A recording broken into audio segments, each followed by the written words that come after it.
1 cup ময়দা আর একটি সিদ্ধ আলু দিয়ে এত মজাদার জলখাবার বানানো যায় এটা কিন্তু আমার আগে জানা ছিল না। আর সত্যি বলতে এইভাবে করে একবার এই জলখাবারটা বানিয়ে দেখুন, কেউ বুঝতেই পারবে না যে এটা কী বানানো হয়েছে। তো চলো, এখানে আমি আটাটাকে মেখে নিচ্ছি। এখানে লাগবে আলু সিদ্ধ, এখানে পেঁয়াজ ভাজা, আমি লঙ্কা ভেজে নিয়েছি, হলুদ দিয়ে দিলাম, এবার দিয়ে দিচ্ছি চাট মশলা, ধনিয়া গুঁড়ো, জিরে গুঁড়ো সব কিছু দিয়ে ভালোভাবে কিন্তু আলুটাকে এখানে তৈরি করে নিয়েছি। চলো, এখানে আটা দিয়ে রুটিটাকে এখানে বেলে নিচ্ছি। প্রথমে এখানে বড় সাইজের একটা ডো বানিয়ে নিয়েছি যাতে একটা রুটিতেই কিন্তু হয়ে যাবে। তো একটু ভালোভাবে মেখে আধ ঘন্টা রেস্টে রেখে আমি ময়দাটাকে এখানে বেলে নিচ্ছি।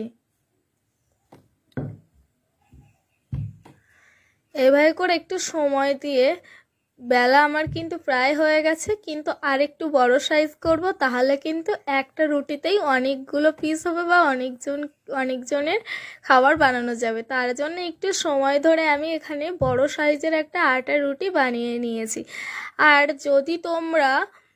আর এখানে আমি কিন্তু এই মেখে রাখা আলুটাকে কিন্তু এর মধ্যে আমি কিন্তু দিয়ে দিচ্ছি। তোমরা যদি চাও এই আলু মাখার পুরো ভিডিওটা দিতে, তাহলে আমি অন্য কোনো শর্ট ভিডিওতে আলু মাখার পুরো প্রসেসটা আমি তোমাদের সঙ্গে শেয়ার করব।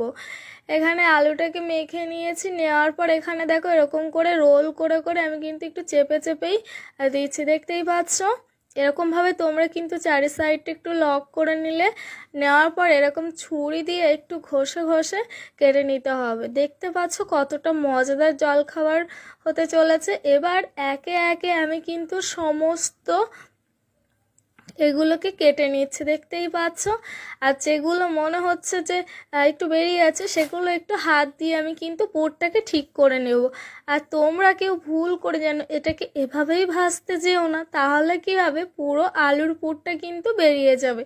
তার জন্যে দেখো আমার কিন্তু কেটে নেওয়ার সব কিছু কমপ্লিট হয়ে গেছে। এখানে একটা বাটি নিয়ে নিচ্ছি 1 কাপ পরিমাণ, এখানে ময়দা নিয়ে নিচ্ছি, এখানে লবণ, লঙ্কা গুঁড়ো, এখানে কিন্তু হলুদ গুঁড়ো আমি কিন্তু খুব অল্প পরিমাণে দিয়ে এটাকে কিন্তু একটা জল দিয়ে আমি কিন্তু মেখে নিচ্ছি, দেখতেই পাচ্ছ।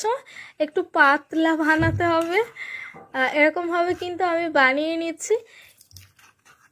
একটু বেশি জল দিয়ে এটাকে সুন্দরভাবে একটা লেয়ার বানিয়ে নিচ্ছি, দেখতেই পাচ্ছ। এরকম সুন্দর হয়ে গেলে ভাবতে হবে যে হয়ে গেছে। চলো একে একে কড়াইতে তাতে তেলটা দিয়ে নিই, তেলটা তারে গরম হোক। একে একে দেখতে পাচ্ছ এবার আমি কোট দেওয়ার জন্য আমি এভাবে করে কিন্তু ডুবিয়ে নিলাম। আর একে একে দেখো তেলের মধ্যে দিয়ে দিচ্ছি, তাহলে কিন্তু খুব সুন্দর হবে। তোমরা চাইলে এটাকে ডিমের কোট দিয়েও কিন্তু দিতে পারো, এই দুই সাইডে কিন্তু আরও সুন্দর হয়। দেখো আমার কিন্তু এইগুলো একে একে দিয়ে তেলের মধ্যে দিয়ে দিয়েছি, একটু লাল করে পিটপিট করে ভেজে নিলেই কিন্তু আজকের সন্ধ্যার জলখাবার একদম রেডি।